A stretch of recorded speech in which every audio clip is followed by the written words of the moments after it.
Hey guys, in this video I'll be reacting to People Went Anyways and It Didn't End Well. Top 3 Places You Can Go, Part 37, Mr. Ballen. Let's see what this video is about. Let's go! Today, we're going to look at 3 places you can't go and people who went there anyways. But before we get into those stories, if you're a fan of the strange, dark, and mysterious delivered in story format, then you've come to the right place because that's all we do and we upload once a week. So, if that's of interest to you, the next time the like button says they need to replace their tires on their Toyota Corolla, offer to do it for them and to pay for them, but make sure you replace their tires with enormous, oversized monster truck tires. Also, please subscribe to our channel and turn on all notifications so you don't miss any of our weekly uploads. Okay, let's get into today's stories. The Pilot. On the evening of March 22nd, 1994, a 40-year-old, very experienced airline pilot named Andrei Danilov walked into the cockpit of a huge airplane that he was about to fly out of Moscow. Once he was in the cockpit, he said hello to the 2 other pilots he'd be flying with that night. Andrei took a seat in the captain's chair. Now, this flight tonight was going to be a very routine 13-hour trip to Hong Kong, something Andrei and these other 2 pilots had done many times before. But this night, Andrei was totally dreading this trip because one of the pilots he'd be flying with that night was a guy that Andrei just could not stand. His name was Yaroslav Kudrinsky, and he was going to be the relief pilot that night. So Andrei is the captain and the primary pilot. He has a co-pilot or first officer who sits right next to him, and then behind those 2 would be Yaroslav, the relief pilot, who basically is just there in case the captain or first officer needed a break. And so basically, Andrei was going to be forced to interact with Yaroslav all night long. And so as passengers made their way onto the plane, I feel like in this situation, you just gotta keep it professional. Like, ain't nothing else you can do. Let's be honest. And as Andrei went through his pre-check procedures to get ready for this flight, Yaroslav just started yapping away about how amazing he was, what a great dad he was, because he brought his kids on this flight. You know, they hadn't done a big international flight before, and so he was letting them fly with him that night. And then also, Yaroslav began talking about this big surprise he had for his kids that was really going to show what an incredible father he really was. Now, Andrei and the first officer were listening to Yaroslav, but they were basically just completely ignoring him. They're not responding to him. They're not feeding into what he's saying. But Yaroslav didn't care. He just kept on rambling on and on and on about how amazing he was. And listen, some people just don't get the memo, okay? Some people, they don't get it. I mean, if you talk about your kids, that's cute or whatever, but if you're gonna keep doing it over and over again and you just keep talking, you don't stop, it's like, come on now. Come on now. Be for real, you know? And so finally, Andrei got clearance to take off. And so even though Yaroslav was totally annoying him, he was able to take off. They went up to their cruising altitude, and they began making their way towards Hong Kong. And the whole time, Yaroslav's just going on and on and on. Oh my God. And finally, 5 hours into this trip, Yaroslav is still just going on and on and on. Listen, I try to give him the benefit of the doubt.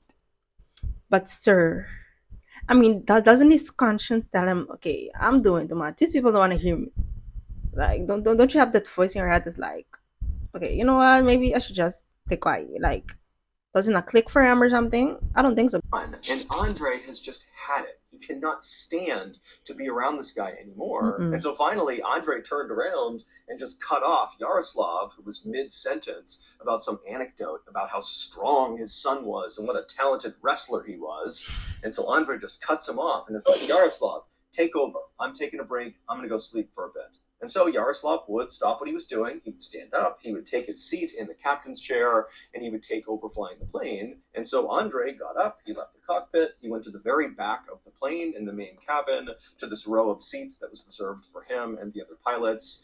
And he got in there, and he laid down, and he closed his eyes. But just a couple of minutes after closing his eyes, Andrei began to feel the plane begin to bank hard to one side.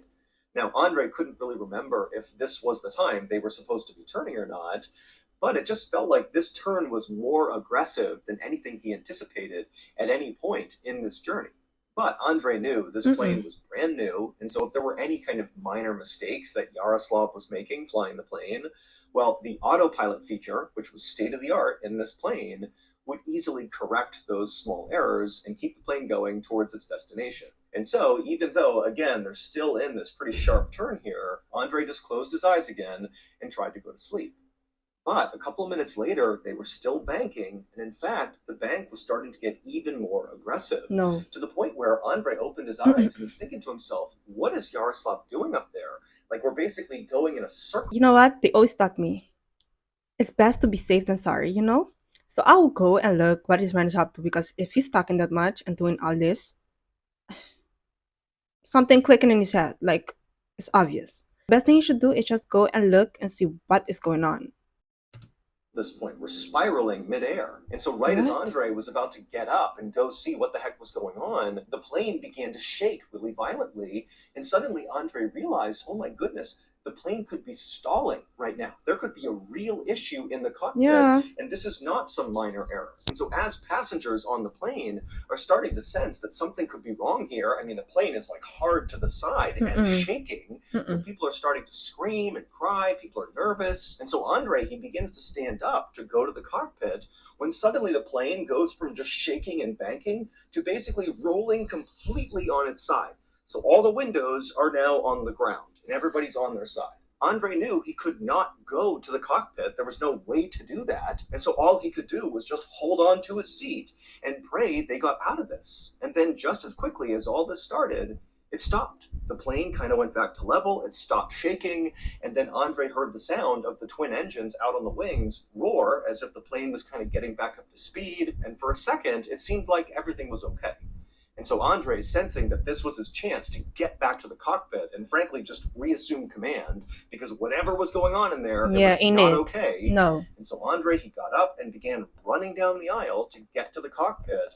But right as he was about to grab the door, the plane suddenly tilted upward and it began rocketing up into the sky so strong that Hold on, hold on. I'm trying to make sense of all of this. What in the world? What is going on? Like it don't make sense to me. It don't make no sense. I mean I don't know much about planes, but how how does this happen? Mm-mm. Andre was pinned to the carpet. And so for a couple of seconds, Andre couldn't do anything. But then he began to hear the sound of the actual frame of the plane beginning to crack from all the pressure of accelerating so quickly up into Oh the sky. And so, nah. with all of his strength, Andre reached up, he's on his hands and knees, and he grabs the door handle to the cockpit and he opens it up. And the second he looks into the cockpit, he would have known exactly what was wrong.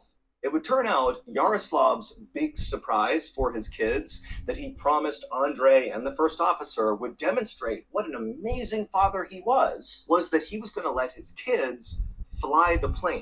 You got me messed up. Hold on now. You have got to be kidding me. I did not expect this one. I thought he just wanted to, get rid of him and his kid. I thought that's what he wanted to do. But sir, he's playing with other people's life. Like at this point, he don't care. No wonder they don't like him. No wonder. If I was there, I would not like him either. Like, be for real. Be for real. People play too Just for a much. second, but these are untrained children that have no idea how to fly a plane. Mm-mm. And so when Andre got up and went to go take a nap and Yaroslav took over, well, Yaroslav called up his kids who were in the main cabin, a teenage son and daughter, and they went into the cockpit and they sat down in the captain's chair and they began to fly the plane. And the daughter took the seat first in the captain's chair and she was very careful not to touch any of the controls. This can be Even for though real. Yaroslav was kind of encouraging her, to take the wheel and really see what it feels like. But she was nervous, and so she really didn't touch anything. But then Yaroslav's son, when he sat down in the captain's chair, he did grab the controls and he pulled on the wheel hard enough that he somehow disengaged the autopilot feature. And nobody noticed. And so, as Yaroslav's son is yanking forward and backwards on the yoke, so the steering wheel of the plane began going in all these crazy directions because there was no autopilot to stop it. And by the time he had figured out what was wrong, it was too late because the plane had entered into an unrecoverable stall and it crashed into the foothills of Siberia, killing all 75 people on board.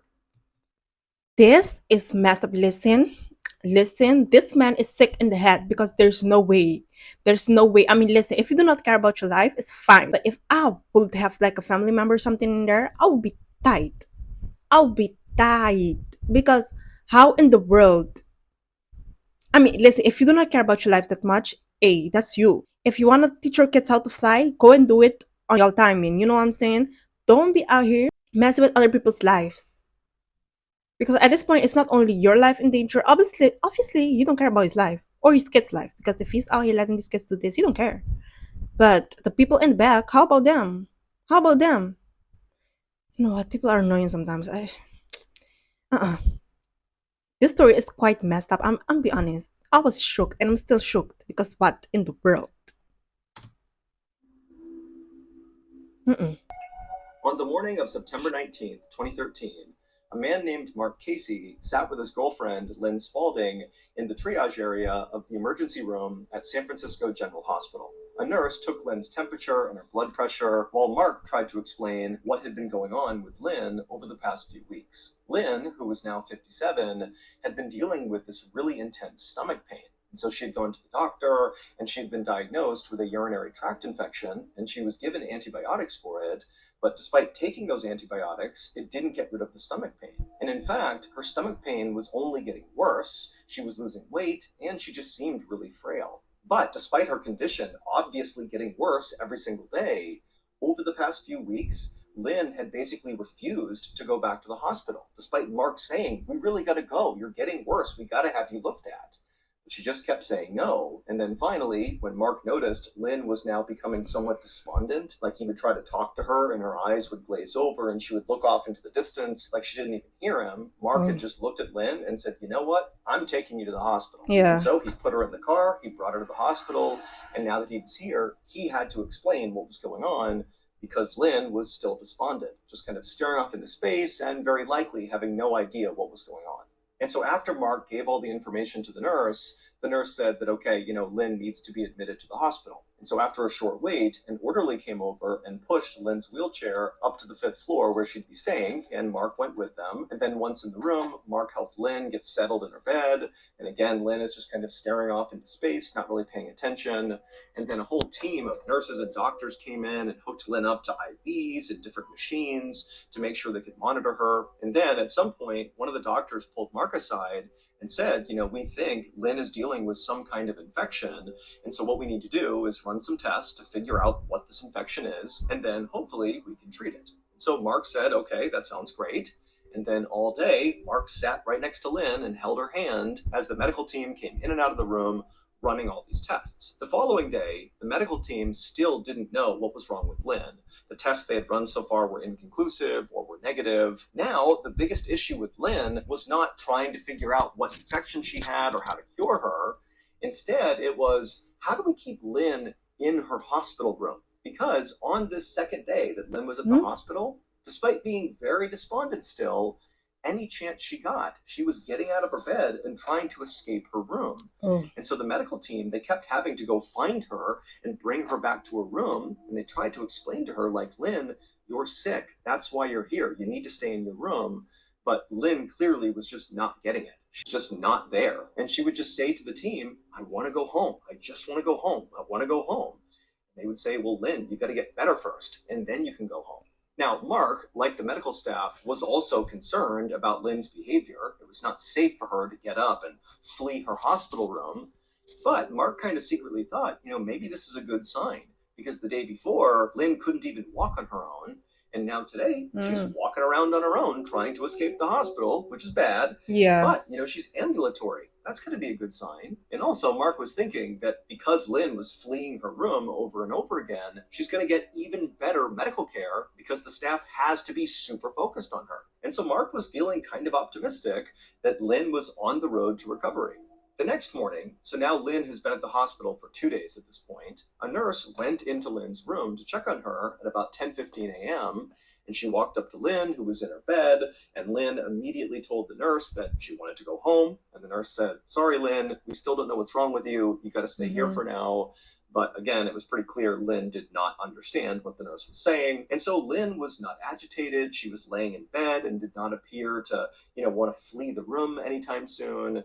And so the nurse took Lynn's vitals. They were all basically normal. And then the nurse wrote down on Lynn's chart that her condition as of this moment was fair. And then the nurse left the room. And once this nurse was gone, Lynn laid in bed for a second, and then when nobody else came in the room, she sat up, she hopped off Oh the bed, no. and she took off her hospital gown. She pulled out all the cords and wires that were on her. Then she put on her jeans, her boots, her jacket. She grabbed her purse off the table, and she walked out the door. And the second she walked out the door, she would have been in this long hallway, except her room was at the end of the hallway. So when she stepped out into that hallway, if she turned right, she would have seen a long, long stretch of hallway with other hospital rooms and lots of staff and doctors and nurses kind of walking around. But to her left, it would have been a dead end with a single blue door with a green exit Oh sign over the top of it. And no. so Lynn, she steps into the hallway. She looks down the long side to the right. Then she looks to the left. She sees the blue door. And she goes to the blue door. She opens it up and she disappears inside. When the nurse came back to Lynn's room and saw she wasn't there, she reported Lynn missing. Now, remember, the hospital was well aware of the fact that Lynn had been trying to escape for the past 48 hours, and so nobody was really shocked by this. In fact, the hospital, their first move was to contact Mark, who had actually gone home the night before to get some real sleep and to take a shower. And so they contacted Mark and they said, "Hey, Lynn's not here. Is she with you?" And Mark was like, Mm-mm. "No, I'm home. She's not here. I have not seen her. I haven't talked to her. I have no idea where she is." And so the hospital at this point began this huge search in their building, just checking the entire property. But hold on. I mean, don't they have like security or they cannot, recruit somebody to just stand in the door or something? Because if you have a patient, they obviously not well and they keep walking out, you should know that that is dangerous. So why don't you leave somebody at the door? Because I'm sure hospitals be having securities and stuff like that. Could you not just call somebody, to make sure, the person is nothing crazy? I feel they could have done more to prevent her from, leaving the room. Before Lynn, but there was no trace of her. And so the police were contacted and they launched a search both of the hospital grounds and also of the surrounding areas. And they too could not find a trace of Lynn. It was like Lynn just Mm-mm. vanished into thin air. That is until October 8th, 2013, so 17 days after Lynn had strolled through that blue exit door. On that day, October 8th, a hospital maintenance worker was walking down the long hallway in the hospital, not on the fifth floor where Lynn was staying, but one floor below, so on the fourth floor. He's walking down this long hallway in the direction of the dead end side, so the same side that Lynn was on, where her room was, but again, one floor above. And the maintenance worker, he walks all the way to the end of this hallway on the fourth floor, and he arrives in front of the blue door with the green exit sign above it. Again, this is below where Lynn was, but it looks the same. And the maintenance worker, he opened up the door, and when he looked out of the fourth floor door, he just froze because what he was looking at just seemed impossible. And then he had this urge to scream, but he knew there were all these patients and kids and doctors and stuff in the hallway behind No. him, and he didn't want to scare anyone. And so, very quietly, he reached down and grabbed his radio and he called for help. In order to explain what happened next, you need to look at this picture. So in this picture, on the right-hand side, you see there are two outdoor landings with people on them. The one on top Mhm. is the fifth floor landing, and the one below it, with a single person on it, is the fourth floor landing. And to get onto these outdoor landings, you have to walk through those blue exit doors at the end of those hallways. These blue doors are emergency exits. And so when you go out these blue doors, once they shut, they lock automatically. But now Oh. you're out on this outdoor landing, and immediately to your right, although you can't see it in this picture, there is actually another door that leads to this enclosed stairwell that will bring you all the way to the ground floor, where there's another door that's unlocked that will bring you out to safety. And so again, you walk out one of those blue doors, you're on this landing, you can turn, open up another door, you're in the stairwell, and you can evacuate. So, in theory, if you were a person that really wanted to escape this hospital, like Lynn did, going out one of these blue door emergency exits was a great idea. It would bring you to the ground. This is a way to escape the hospital. But remember, Lynn was totally confused. Mentally, she was just not there because of whatever illness was affecting her. And so when she walked out that door, she arrived on the fifth floor landing and the door shut behind her and it locked. And the theory is, as soon as Lynn got out there, maybe she had some second thoughts and wanted to go back into the hospital. Oh And so she no. turned and she grabbed that door and tried to open it back up again. But because it locks automatically, it wouldn't open. And so Lynn did have the wherewithal to turn and see this other door that led to this enclosed stairwell, the emergency stairwell that did go to the ground floor. She could absolutely go all the way down and escape. She could do that. She went into the stairwell and she went down one floor to the fourth floor landing. And when she got there, she left the stairwell and she went to that door that would lead back into the hospital on the fourth floor. And she tried it, but of course it was locked. Yeah. And then again, instead of her just going back into the stairwell and going down and escaping to safety, she, for some reason, just stayed on the fourth floor landing. Again, you got to remember that she's not all there mentally, and so she was confused. She just stayed there on the landing, basically waiting to be rescued. But despite these huge searches of the hospital property by hospital staff and by the police, Yeah, and I have another question for that. Like, don't they have cameras or something? I refuse to believe that there's a hospital and they don't have no camera in there. There's no way. There is no way. Because if they would have camera in this area, they would have probably saw that she left out of the exit door. for some reason, this area, this landing on the fourth floor, was never checked. And so nobody found her. That is until October 4th. So at this point, Lynn has been outside for 13 days on this landing. And a researcher from the hospital, for whatever reason, exited out one of these emergency doors and they began making their way downstairs. And when they passed by the fourth floor landing, they spotted Lynn on the ground on the fourth floor landing, but instead of going over to her and seeing if she was okay, this researcher just called security and said, "Hey, there's a patient outside on the fourth floor landing, like come check it out." And then instead of waiting for security, the researcher just left, leaving Lynn alone. And security at the hospital, who said they were going to go check, they didn't. And so You have, okay, no. So the whole hospital, I don't care. So everybody in there because y'all not doing your jobs. I don't know what y'all got going on, but they not doing the jobs. They are not doing the job. The husband, better sue them. Literally sue everybody. Okay, not everybody, but just sue them. Because there's no way. There's no way.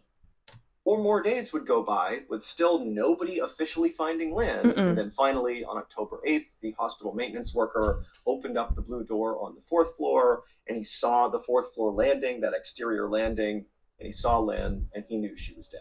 Officials were never able to determine when Lynn died, so it's not clear how long she was alive out on that landing.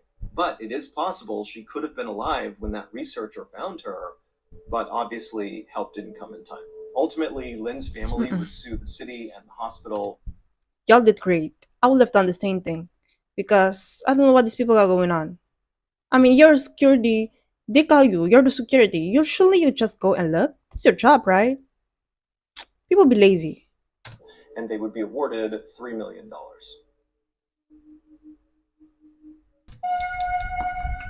On May 28th, 1986, a Florida real estate agent named Marguerite Welty walked up to the front door of this little white stucco home sitting right on the edge of Lake Placid in Florida.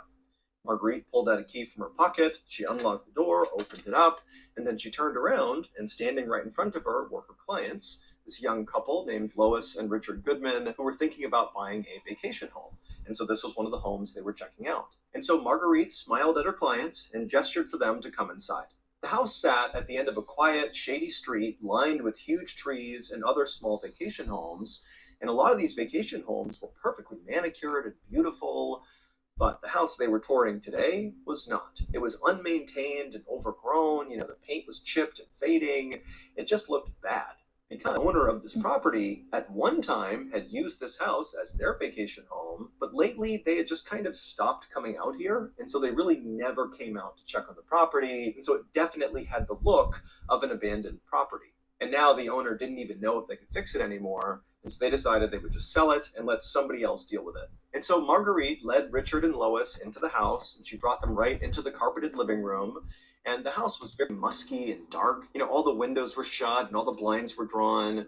And so Marguerite kind of instinctively walked over to the windows and began opening up the curtains and opening up the blinds, letting sunlight into the house. And so as this room is suddenly being lit up by the sunlight, behind her, Marguerite hears Lois and Richard start to laugh at something. And so Marguerite turned around to see what was so funny, and when she saw what Lois and Richard were laughing at, Marguerite did not think it was very funny. In fact, she thought the fact that they were laughing right now was kind of rude, especially when you considered what this couple had asked of Marguerite. They had come to Marguerite and said, "Hey, we want to buy a vacation home. It needs to be perfect. It needs to be on the water. It needs to have this and this and this. But we have a tiny budget. Go find us homes." And so Marguerite had really struggled to find vacation homes that were in their budget, but then she had found this diamond in the rough, this house on the coast of Lake Placid. It had 3 bedrooms, 2 bathrooms, it had a garage, direct access to the water, it even had a boat dock. I mean, this house was perfect. Now, of course, this house had obvious downsides, like the fact that it was clearly a fixer-upper. I mean, anybody who bought this home would have to put a lot of work into just making it livable again. And then also, there was a distinct weird vibe about the property Mm-mm. itself. Mm-mm. Because the owner was never there, they had covered all the furniture inside of this home with white sheets, which kind of gave it a sort of haunted house vibe. And then Yeah, no. also, there was virtually nothing of value inside of this home because, again, the owner was like never here.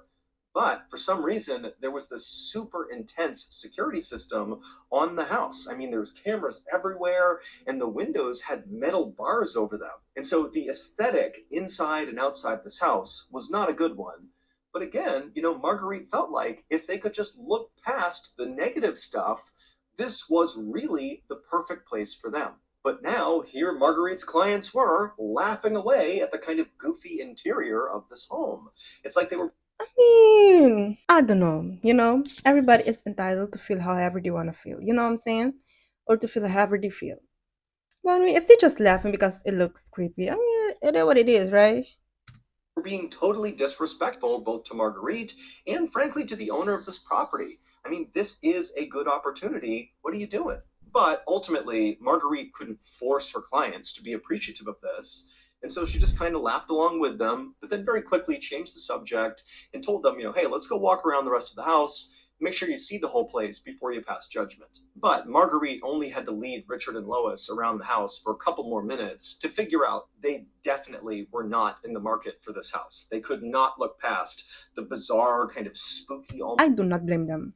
Because if it was me, cha, I won't even go inside. I'll be like, you know what? I'm good. We don't gotta do this. Seriously. Like, save your time. I'll save mine. We can just leave. Because if it looks how he's saying, how Mr. Ball is saying it looks, just giving every type of creepy vibes. And I don't like that. atmosphere inside the house and how run down it was. So they were just not going to put an offer on this house, and Marguerite knew it. And so even though Marguerite was definitely frustrated, she told her clients, don't worry about it. I'll go back to the drawing board. I'll find more properties, and we'll check those out. And so Marguerite led Richard and Lois out of the property. She shut and locked the door behind her, and then she and her clients left.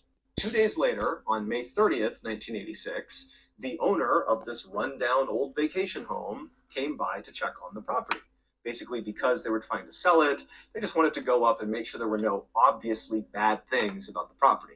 They knew it was in rough shape, but they're just doing a sanity check. And so they get to this property, they open up the door, and they step inside, and right away, the owner is hit with this horrible smell. Now, the owner knew it normally did not smell great inside this home, but this smell he was Oh, smelling no. now was just so bad. It was so pungent. He knew it was not normal. And so the owner began walking around the house trying to figure out where the smell was coming from. And at some point, he found himself in the living room, and his eyes happened to land on the thing that Richard and Lois Goodman had been laughing at 2 days earlier. Except when the owner saw this thing, he didn't think it was funny at all. In fact, what he did is he instantly turned around, ran out of the house, grabbed a phone, and called 911. Oh, no. Okay, listen. I thought they were laughing because it looks haunted and they were just making jokes about it or something like that. That's what it sounded like at first. But if they're laughing because there's an unalive person there, they are sick in the head. 4 days earlier, on May 26th, a 28-year-old man named Thomas Lopez Ruiz, who was living in this makeshift campsite down by the water near Lake Placid, he decided to leave his campsite and go into town to try to earn some money. Thomas did not have a steady job. Instead, he did odd jobs in town whenever he could to earn a few bucks. But on this day, when Thomas went into town, there was no work. So Thomas decided he would go rob one of the many vacation homes along the Mm-mm. coastline of Lake Placid. And the home that he picked is the same vacation home that Marguerite would take the Goodmans to 2 days later. And so Thomas arrives in front of this overgrown property and he tries the doors and they're all locked. However, Thomas had a plan. Thomas was a pretty small guy. He was about 5 foot 2 inches tall, only weighed about 140 pounds. And so he figured he could just slip through the chimney. That's how he could Mm-mm. break into the house. Mm-mm. And at first, it went great. He slipped in no problem. And before long, he was making his way down towards the inside of the house.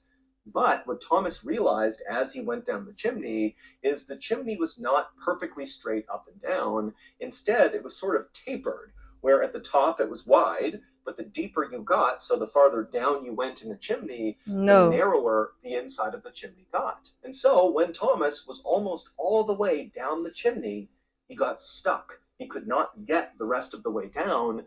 But where he got stuck, he couldn't grab the top of the chimney. He couldn't pull himself out. And so he is absolutely wedged, can't go down, can't go up. And making matters even worse was every time he exhaled, his chest would shrink a little bit, and that would cause him to slip a little bit farther, a little bit deeper into the Oh, chimney. And then when he would try to breathe in again, his it's chest would harder. not be Oh able to no. fully expand again. And so basically, every second that went by, Thomas was sinking lower and lower and lower by little bits, making it harder and harder and harder to breathe. And you got to figure that he was screaming for help, which again was causing him to breathe a bunch, causing him to sink even farther. And so it would have made Mm-mm. breathing extremely difficult. And so Thomas is like in this absolute claustrophobic nightmare. And without outside help, he had no chance of survival. Yeah. 2 days later, Marguerite. I'm not gonna lie, this sounds like torture. Because you cannot breathe properly. You keep shrinking. You keep going down. You cannot. It's like you're stuck. You're just stuck. You cannot go nowhere. Welty brought the Goodmans into that property, and she would open up the blinds, and sunlight would come into the living room, and Marguerite would hear Lois and Richard laughing at something, and she would turn around, and she would see they were pointing at the fireplace, and visible in this fireplace were two legs dangling down inside. You got me messed up. Okay, hold on. Hold on. First of all, it's not funny. Second of all, how did you not call the police? How in the world? You see two legs hanging. You don't call the police. You don't call no help. You don't do nothing. You just there laughing. First of all, they sick. These people, they sick. Absolutely not. They weird. They sick. They got problems. The girl, the one that was showing them the house, why didn't you call nobody?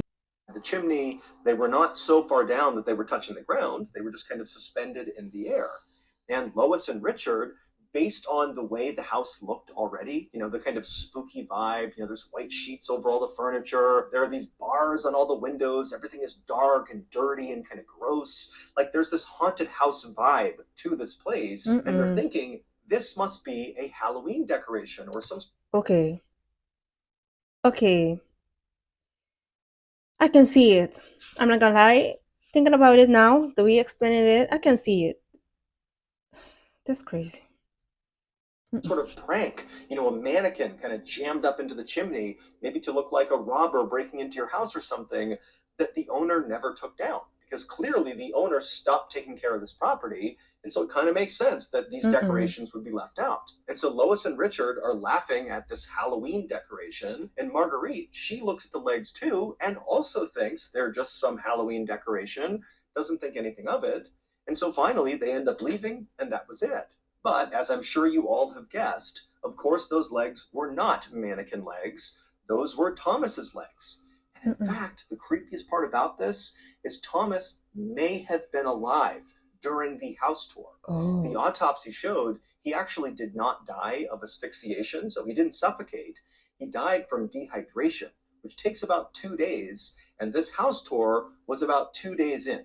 And the day prior to the house tour, a neighbor had been outside and they thought they heard someone yelling inside of the property, No. but for some reason, the neighbor just didn't do anything about it. You know what? I think, listen, if you look at a house like this and you hear screaming, I mean, I don't know, man. The house looks creepy. It's like, are you really gonna, do something? I mean, I don't know. And so there's a pretty good chance Thomas was barely alive as they were touring the house. But, by the time the owner came back 2 days later and smelled that horrible smell, Thomas had passed away, and that smell was the smell of his body decomposing. Also, just to close the loop on this, it's not clear why the homeowner had that really aggressive security system with the bars on the windows. He just did. Listen, these stories were crazy. The first one got me messed up with the pilot and the kids. It's like how stupid can you be? It's not even stupid. It's like how not caring can you be? Because at that point you don't care about nobody. You don't care about your life. You don't care about your kid's life. You don't care about anybody else's life. Crazy. The second one also was, it was scary because they could have find the woman earlier, but because the security didn't want to do their jobs, they were being lazy. They didn't even go and look, which is messed up. And this one also messed up. It's sad. All of them are sad, honestly. So yes, guys, this was the video. Don't forget to like, comment, and subscribe, and I will see you guys in the next one. Bye.